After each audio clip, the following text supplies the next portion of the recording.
Waduh, waduh, waduh. Kenapa sih aturan yang jelas-jelas bikin rakyat untung dan sejahtera malah terus-terusan ditarik ulur kayak karet? Padahal logikanya simpel banget. Rakyat cuma minta uang negara yang dicuri para koruptor direbut kembali. Tapi kenapa pas RUU perampasan aset ini mau disahkan, Senayan mendadak gagap, alasan ini itu, dan pura-pura sibuk debat pasal? Jawabannya cuma satu. DPR lagi panik setengah mati. Mereka ketakutan kalau harta haram simpanan rahasia mereka dan aset-aset misterius mereka bakal kena sikat habis tanpa sisa. Tapi mereka lupa siapa yang lagi berdiri di hadapan mereka sekarang. Presiden Prabowo Subianto sudah tidak mau kompromi lagi. Beliau sudah muak melihat permainan kotor dan drama ulur waktu yang sengaja dimainkan para elit politik.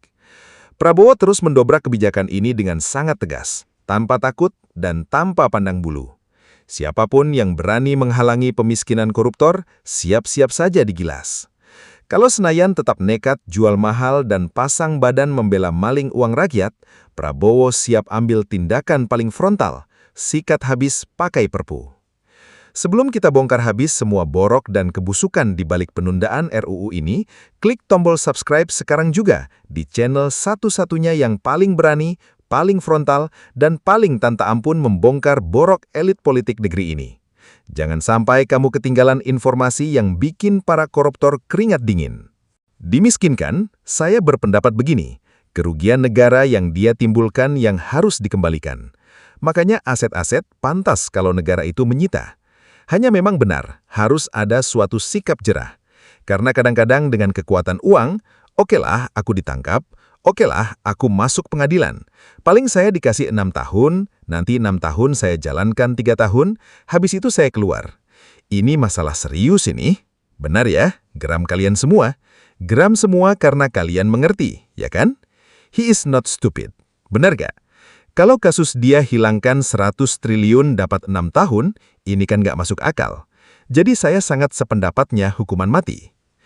Teman-teman, komitmen dari Bapak Presiden sebagai pucuk pimpinan negara sudah sangat jelas, yaitu mendorong penuh pemberantasan korupsi dan pengesahan RUU perampasan aset.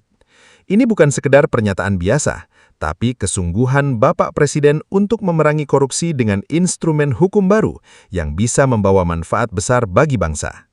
Jika kita sungguh-sungguh ingin memberantas korupsi, maka koruptor harus dimiskinkan.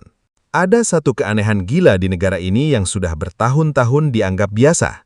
Kalau ada maling ayam atau pencuri sepeda motor, mati-matian dikejar polisi, tertangkap dipukuli massa, masuk penjara dan barang curiannya langsung disita kembali. Tapi coba lihat mereka yang mencuri uang negara ratusan miliar atau triliunan rupiah. Pelakunya pakai rompi tahanan masih bisa tersenyum melambai ke kamera. Di penjara cuma sebentar, di kamar ber-AC, dan begitu keluar mereka masih jadi orang kaya raya. Rumah mewahnya tetap berdiri tegak, mobil mewahnya berderet dan anak cucunya menikmati hidup enak dari uang haram. Kenapa aturan di negeri ini bisa sebercanda itu? Kenapa hukum garang setengah mati ke rakyat kecil, tapi mendadak ompong dan penakut begitu berhadapan dengan pejabat atau koruptor berjas rapi? Jawabannya cuma satu, karena hukum kita selama ini memang sengaja didesain ramping untuk melindungi mereka. Sistem lama memaksa jaksa setengah mati membuktikan dari mana setiap sen uang curian itu berasal, sementara koruptornya sudah ratusan langkah lebih cerdik. Uang hasil garongan itu dilarikan ke luar negeri, disembunyikan atas nama istri muda, dikirim ke rekening kerabat jauh, atau dicuci lewat bisnis-bisnis cangkang. Hasilnya, pelakunya mungkin kena hukuman badan sebentar, tapi hartanya tetap aman tak tersentuh. Bagi mereka, penjara beberapa tahun cuma dianggap biaya operasional bisnis yang sangat menguntungkan. Masa-masa gila dan tidak masuk akal inilah yang sekarang sedang dihantam keras oleh Presiden Prabowo Subianto. Prabowo tidak mau lagi cuma duduk manis mendengarkan laporan manis di atas kertas. Beliau melihat sendiri betapa hancurnya sistem ini akibat kebiasaan saling lindungi di antara lingkaran kekuasaan. Karena itulah Prabowo memutuskan turun tangan langsung membongkar barikade busuk ini. Beliau mengambil tindakan tegas tanpa kompromi, menggalang kekuatan penuh bersama Jaksa Agung dan Menteri Keuangan untuk meloloskan aturan yang paling ditakuti oleh para maling berjas rapi, RUU perampasan aset.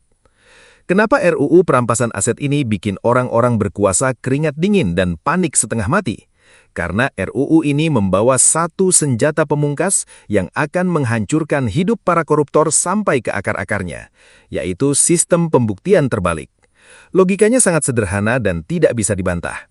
Kalau ada pejabat yang gajinya puluhan juta per bulan tapi punya deretan mobil mewah, rumah bak istana, dan simpanan ratusan miliar, maka pejabat itu yang wajib membuktikan dari mana harta itu didapat secara sah. Kalau dia tidak bisa membuktikan uang itu dari hasil kerja keras yang halal, tidak perlu pakai drama sidang berbelit-belit yang memakan waktu bertahun-tahun. Negara berhak langsung menyita seluruh harta itu tanpa ampun. Aturan ini tidak lagi cuma ngurusin orangnya masuk penjara atau tidak, tapi memiskinkan mereka sampai kembali ke titik nol, mencabut seluruh kenikmatan haram sampai mereka tidak punya tersisa 1 sen pun untuk menyogok hukum atau pamer kemewahan lagi. Tapi lihat apa yang terjadi sekarang di DPR. Aturan yang begitu masuk akal, yang sangat dibutuhkan oleh ratusan juta rakyat Indonesia yang capek dimiskinkan oleh koruptor, justru tertahan bertahun-tahun. Kenapa ditarik ulur? Kenapa selalu ada ribuan alasan untuk menunda? Mengapa Senayan mendadak gagap dan beralasan perlu kajian mendalam, perlu kehati-hatian, atau takut melanggar hak asasi? Jangan mau dibodohi oleh bahasa-bahasa halus mereka. Siapa sebenarnya yang kementet ketakutan? Siapa yang panik kalau RUU ini disahkan? Yang ketakutan bukan orang-orang jujur yang mencari makan dari keringat sendiri. Yang gemetar ketakutan adalah mereka yang berangkas rahasianya penuh dengan uang panas. Mereka yang takut kalau rekening atas nama supirnya, sertifikat tanah atas nama kerabat jauhnya, atau perusahaan bodongnya terbongkar satu persatu. Penundaan di DPR itu bukan demi penyempurnaan aturan, melainkan usaha licik untuk mengulur waktu agar jejak-jejak kejahatan mereka bisa dibersihkan sebelum pintu hukum dikunci rapat. Melihat ulah dan taktik ulur waktu yang dimainkan para politisi ini, timbul satu pertanyaan besar di tengah masyarakat. Apakah Prabowo akan kehilangan kesabaran dan langsung menyikat mereka menggunakan Perpu? Jawabannya, sangat mungkin. Jika DPR terus-terusan berakrobat dan bersembunyi di balik alasan teknis demi melindungi kepentingan kelompok mereka sendiri, Prabowo punya hak konstitusional untuk menerbitkan peraturan pemerintah pengganti undang-undang pasal, peraturan pemerintah pengganti undang-undang perampasan aset. Dan jika Prabowo benar-benar menerbitkan Perpu ini, itu akan menjadi pukulan telak yang merontokkan seluruh skenario licik mereka.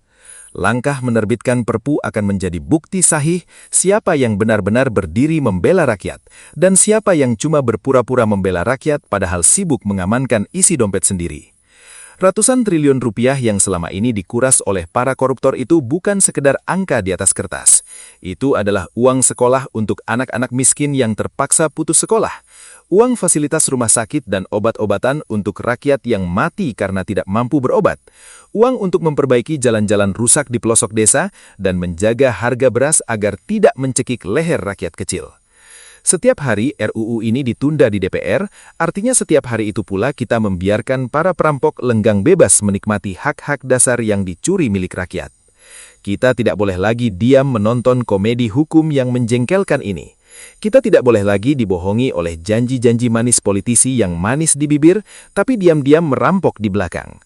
Persatuan rakyat adalah satu-satunya cara untuk menekan dinding-dinding kekuasaan yang tebal itu. Dukungan penuh harus terus disuarakan untuk menagih ketegasan Presiden Prabowo Subianto agar tidak ragu menggunakan wewenang tertinggi beliau.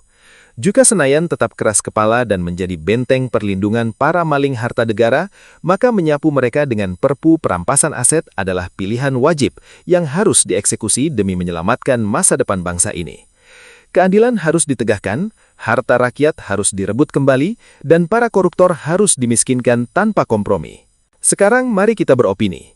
Jujur saja, kalau kita melihat peta politik hari ini, ada rasa gemas yang sulit ditahan. Kita sebagai rakyat seperti terus-menerus disuguhi tontonan komedi yang mengocok perut sekaligus menyakitkan hati. Kenapa? Karena logika hukum di negeri ini kerap kali dibolak-balik, dan anehnya, kita seolah dipaksa untuk membiasakan diri dengan keanehan tersebut. Secara sederhana, apa sih yang diinginkan rakyat dari aturan hukum di Indonesia? Cuma satu, keadilan yang tidak pandang bulu. Kalau rakyat kecil salah, ya dihukum. Tapi kalau pejabat atau elit politik yang salah, jangan cuma dihukum formalitas di atas kertas. Harta hasil garongannya juga harus dikembalikan utuh ke kas negara. Perasaan dan logika dasar inilah yang membuat saya merasa bahwa dorongan untuk mengesahkan undang-undang perampasan aset bukan lagi kebutuhan hukum, melainkan harga diri kita sebagai sebuah bangsa. Selama bertahun-tahun, kita sering disodori berita tentang penangkapan koruptor yang heboh di media. Kamera meliput tersangka mengenakan pakaian khusus tahanan, lalu diproses di pengadilan. Tapi coba tanyakan pada diri sendiri, setelah proses hukum selesai dan masa hukuman mereka habis, apa yang terjadi? Mereka kembali ke masyarakat tetap sebagai orang berada, hidup bercukupan dari aset-aset yang berhasil disembunyikan. Kondisi inilah yang membuat hukuman penjara kehilangan daya getarnya. Ketika vonis hukuman badan dianggap cuma seperti istirahat semata atau biaya operasional bisnis yang sepadan, maka tidak akan pernah ada efek jerah. Oke guys, kembali lagi pada saya, pemilik dari channel Bincang Negara. Dan saya di sini akan menjelaskan pembahasan video yang sudah kita tonton tadi. Dan saya meminta maaf sekali kalau saya menjelaskan pembahasan video sambil merokok atau meminum air putih ya teman-teman. Ya udah, tanpa berlama-lama, mari kita lanjut pembahasannya. Nah, untuk melengkapi pembahasan panas kita hari ini, mari kita masuk ke sesi tanya jawab. Di sesi ini kita akan bedah 3 pertanyaan krusial yang paling sering mengganjal di pikiran masyarakat awam terkait bagaimana sebenarnya langkah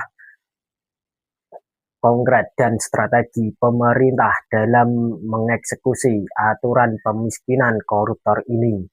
Pertanyaan pertama yang paling sering muncul adalah bagaimana bisa pemerintah langsung menyita harta seseorang tanpa perlu menunggu proses peradilan pidana yang bertahun-tahun.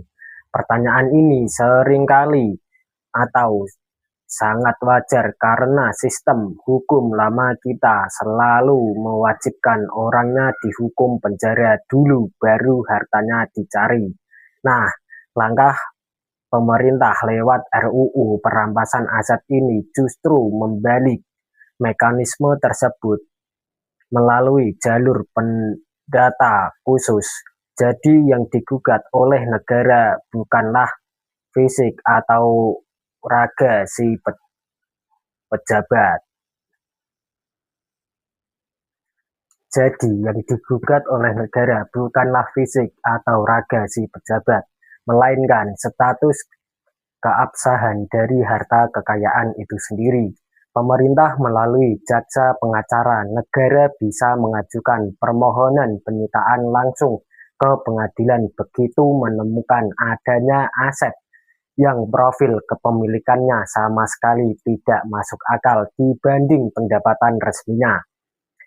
Ketika aset tersebut diblokir dan disidangkan, pemilik harta diberikan kesempatan penuh untuk membuktikan asal-usul kejayaannya secara sah dan halal.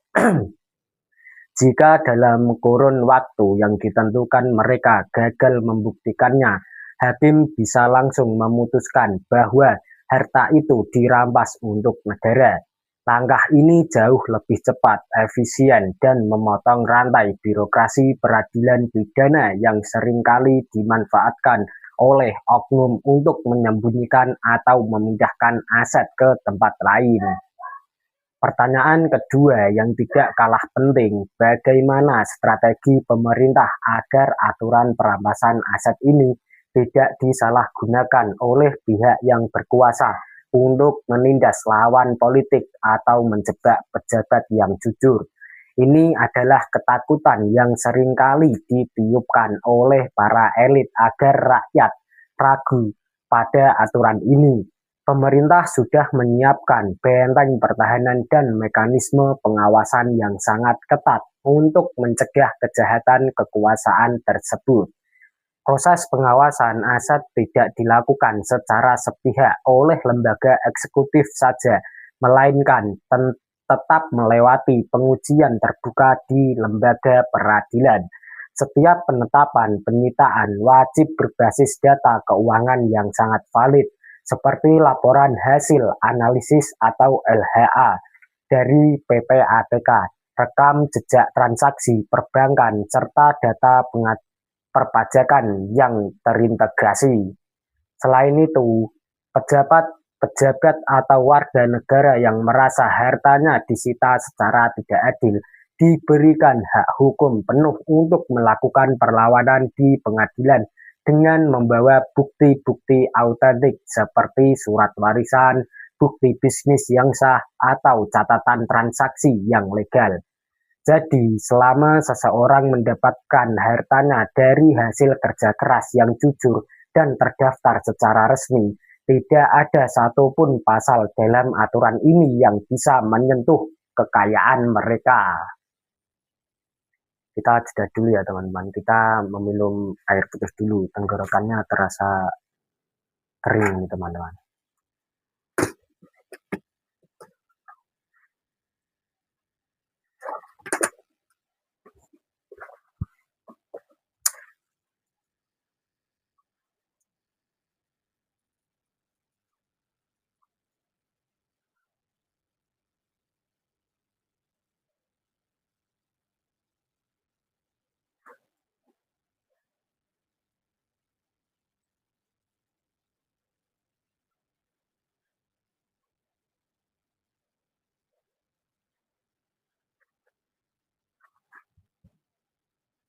Ya udah, mari kita lanjut sambil merokok ya teman-teman. Sebelumnya saya meminta maaf sekali teman-teman. Aturan ini murni dibuat sebagai peluru kendali yang hanya menyasar harta-harta gelap tanpa asal-usul yang sangat jelas. Oke, sekarang kita masuk ke pertanyaan ketiga teman-teman. Pertanyaan ketiga yang menjadi puncaknya. Jika nanti harta hasil korupsi dan aset-aset haram tersebut sudah berhasil disita bersih oleh negara, lalu bagaimana langkah pemerintah dalam mengelola dan memanfaatkan uang triliunan rupiah tersebut? Apakah uang itu tidak rentan dikorupsi lagi oleh oknum pejabat yang baru? Nah, langkah tegas yang diambil pemerintah adalah membentuk satu rekening penampungan khusus yang mengelola dana hasil perampasan aset secara transparan dan berintegritas di bawah Kementerian Keuangan. Uang hasil perampasan tersebut tidak boleh dicampur adukan dengan anggaran operasional harian pemerintah, melainkan dialokasikan secara spesifik untuk program-program yang berdampak langsung pada kesejahteraan rakyat kecil yang sangat banyak.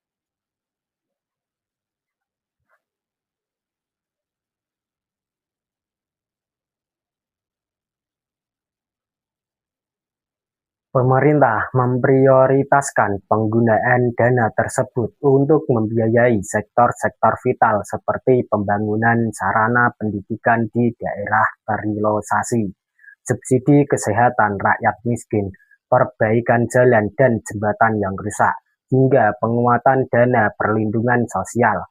Setiap rupiah yang masuk dan keluar dari rekening penampungan ini wajib diaudit secara berkala oleh BPK dan laporannya dibuka secara luas kepada publik agar seluruh rakyat Indonesia bisa memantau langsung ke mana aliran dananya yang pergi. Melalui 3 langkah strategis pemerintah ini, jelas sudah bahwa RUU perampasan aset bukan sekadar aturan di atas kertas atau gertakan sambal belaka. Ini adalah mekanisme hukum yang paling siap, paling matang, dan paling mematikan yang dirancang untuk mengembalikan setiap hak rakyat yang dicuri oleh koruptor-koruptor itu. Nah, untuk itu teman-teman sekalian, sekarang saatnya kita semua melek mata dan sadar betul dengan apa yang sedang terjadi di negeri ini.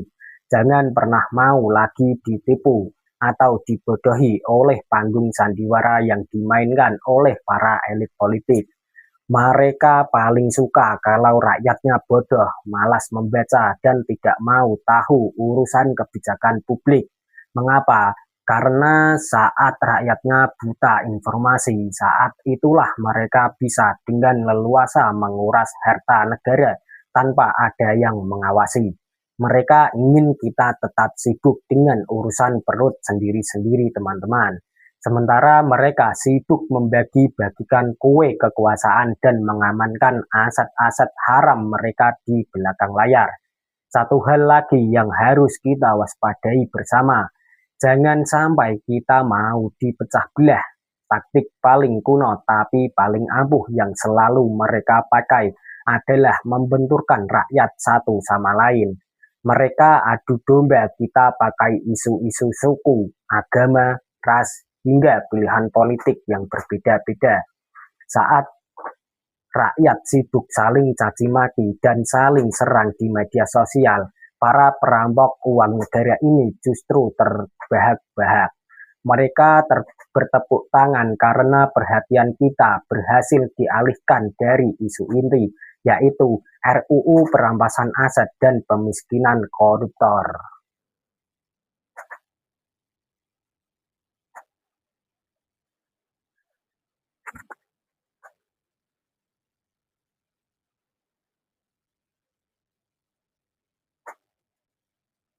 Aduh.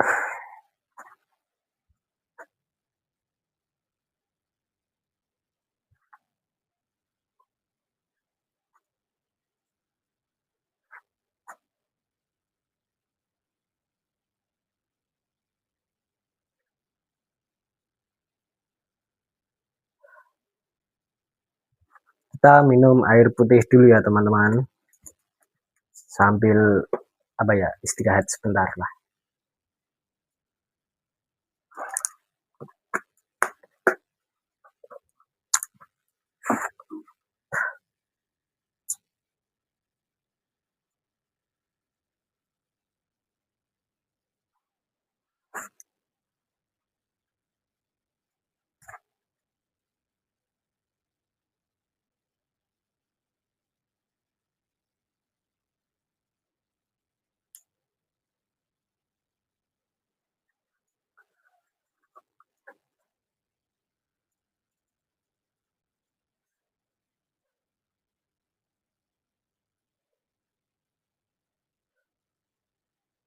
Ya udah, mari kita lanjut teman-teman.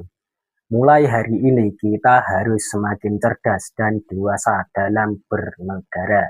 Apapun itu latar belakang kita, apapun suku dan pilihan politik kita, ingat satu hal, kita sama-sama rakyat Indonesia yang berhak atas kehidupan yang adil, jujur dan sejahtera. Musuh kita yang sebenarnya bukanlah tetangga yang beda pilihan partai, melainkan para maling berjas yang merampok hak-hak rakyat.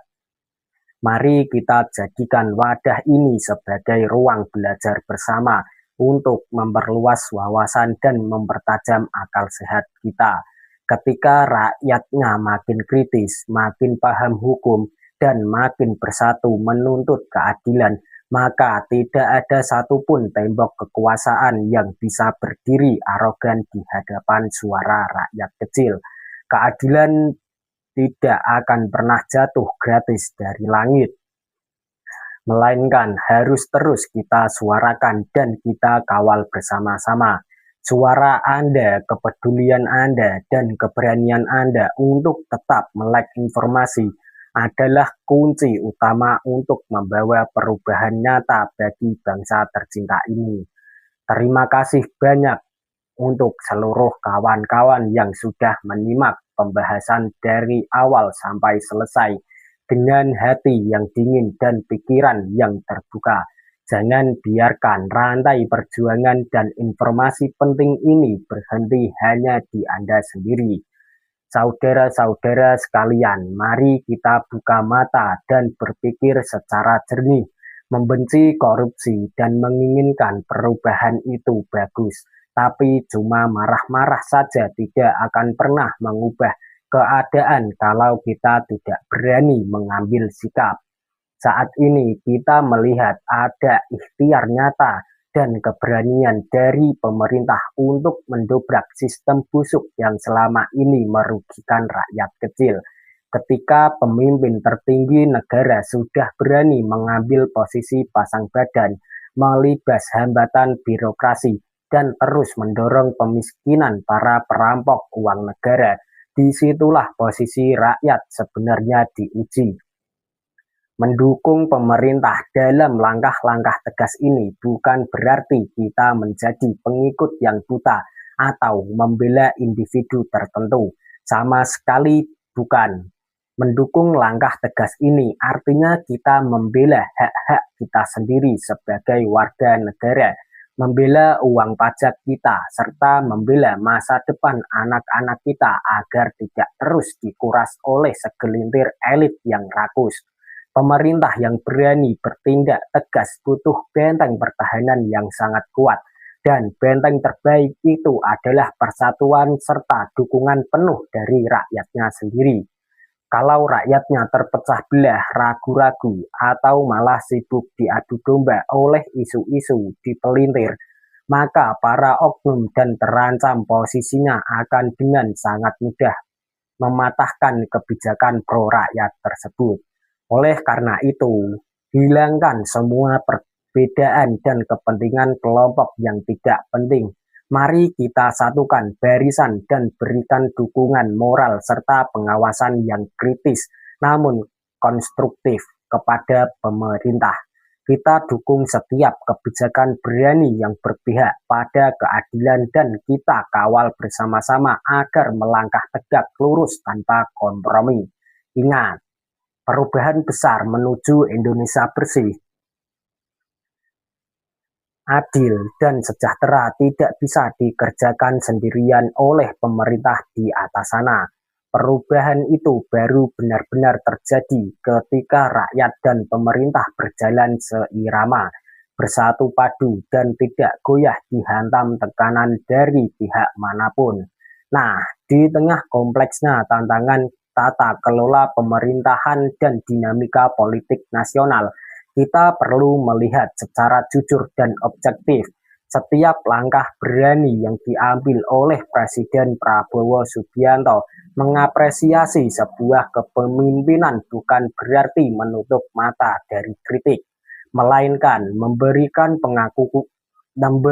pengakuan yang layak atas komitmen dan ketegasan yang ditunjukkan demi kepentingan bangsa. Langkah beliau yang memilih untuk turun tangan langsung dan tidak mau bersekutu dengan kompromi politik dalam isu penegakan hukum adalah wujud kepemimpinan yang berkarakter.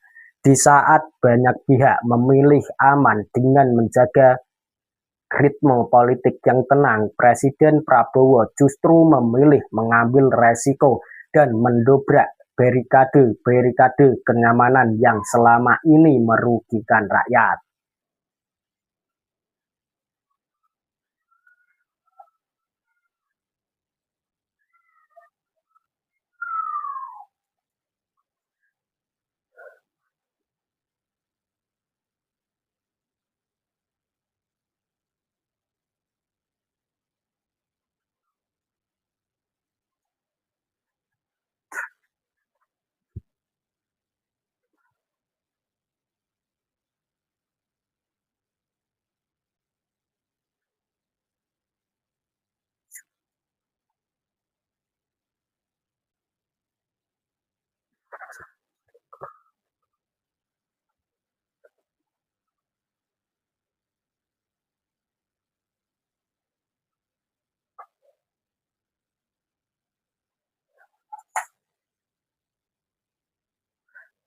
Kita lanjut teman-teman. Sikap tanpa kompromi ini tercermin sangat jelas dari dorongan kuat beliau terhadap pengesahan aturan pemiskinan koruptor dan pemulihan aset negara. Keberanian beliau untuk pasang badan di hadapan godaan dan tekanan elit politik menunjukkan bahwa fokus utama kepemimpinannya adalah mengembalikan keadilan yang selama ini mencederai masyarakat kecil. Apresiasi tinggi layak diberikan karena beliau memahami betul denyut nadi dan penderitaan rakyat kecil. Kebijakan yang didorong bukan sekadar retorika di atas panggung pidato, melainkan aksi nyata yang langsung menargetkan akar permasalahannya, yaitu sistem hukum yang rapuh dan terlalu ramah bagi para pelanggar aturan di tingkat atas. Kepemimpinan Presiden Prabowo Subianto memberikan angin segar dan harapan baru bahwa hukum di Indonesia tidak akan selamanya tajam ke bawah dan tumpul ke atas. Dengan komando yang tegas dari pemimpin tertinggi negara, aparat penegak hukum memiliki dorongan moral dan perlindungan politik yang kuat untuk menjalankan tugasnya tanpa rasa takut atau ragu. Langkah beliau yang transparan dan konsisten dalam mengawal kebijakan-kebijakan strategis adalah bentuk penghormatan tertinggi terhadap amanat dan kepercayaan yang telah diberikan oleh ratusan juta rakyat Indonesia. Ini adalah bukti bahwa kekuasaan dimaknai oleh beliau sebagai alat perjuangan untuk membela rakyat, bukan untuk memanjakan segelintir kelompok. Nah, keadilan kita akan pernah jatuh gratis itu tadi. Terima kasih banyak untuk seluruh kawan-kawan yang sudah menyimak pembahasan dari awal sampai selesai dengan hati yang dingin dan pikiran yang terbuka. Jangan biarkan rantai perjuangan dan informasi penting ini berhenti hanya di Anda sendiri. Bantu sebarkan video ini ke keluarga, kerabat, dan teman-teman dekat Anda agar semakin banyak masyarakat yang sadar dan tidak bisa dibodohi lagi. Ingat, satu bagikan dari Anda bisa membuka mata ribuan rakyat Indonesia lainnya. Untuk terus mendapatkan analisis-analisis paling tajam, paling berani, dan tanpa kompromi tentu, tapi tetap menggunakan data yang pas dalam membongkar berbagai isu politik dan keadilan di negeri ini, langsung saja klik tombol subscribe dan aktifkan lonceng notifikasinya di channel Bincang Negara. Mari bersama-sama kita besarkan channel Bincang Negara sebagai benteng informasi rakyat yang independen, kritis, dan terpercaya.